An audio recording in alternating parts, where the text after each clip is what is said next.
Wal qismu tsani, yang kedua, yaitu yang terputusnya tersembunyi. Kalau yang pertama tadi terputusnya tampak jelas dengan melihat sejarah. Tapi yang kedua ini terputusnya tersembunyi. Wa huwa al-khafiyyu al-mudall, wa huwa al-khafiyyu yaitu al-mudallas. Nah, ini yang disebut dengan hadis mudallas. Ya. Apa sih mudallas itu? Saya berikan contoh. Si A banyak mengambil hadis dari si B. Ya, di mana si A berguru dari si B. Namun ada beberapa hadis yang si A ini sebetulnya tidak langsung mendengar dari si B. Tapi si A sebetulnya mengambil hadis-hadis tersebut dari si C. Ya, sementara si A ini murid si B dan ia sudah banyak mengambil hadis dari si B.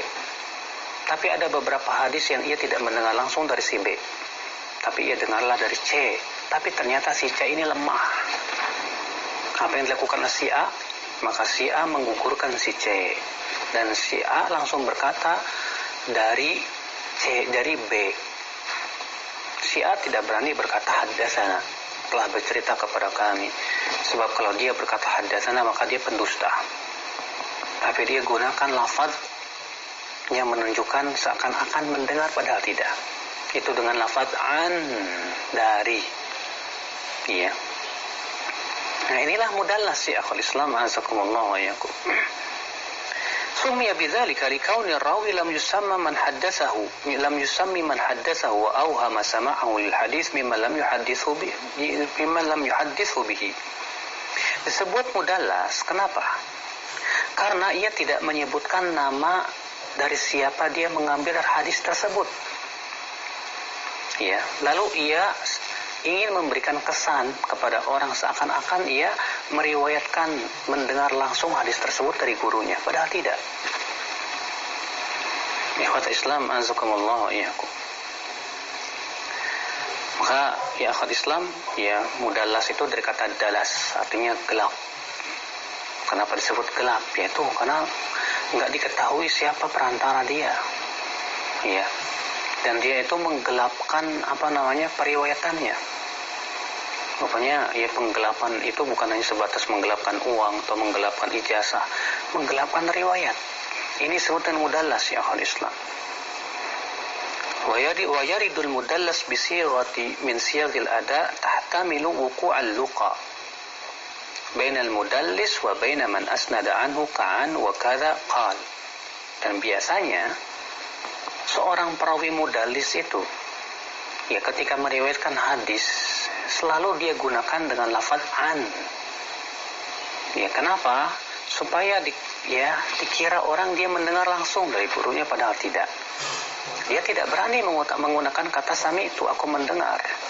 Sebab kalau dia gunakan kata tersebut pasti dia akan dicap dusta dan pendusta oleh para ulama. Ikhwata Islam azakumullah wa iyyakum. Wa mata waqa'a bi sighatin sarihatin la tajawuza fiha kana kadhiban. Sebab kata beliau, kalau si perawi mudallis ini menggunakan kata-kata yang menunjukkan jelas dia mendengar seperti sami itu aku mendengar, haddatsana, maka ini dusta namanya. Tapi supaya tidak dikatakan dusta dia gunakan kata an atau qala, telah berkata si fulan.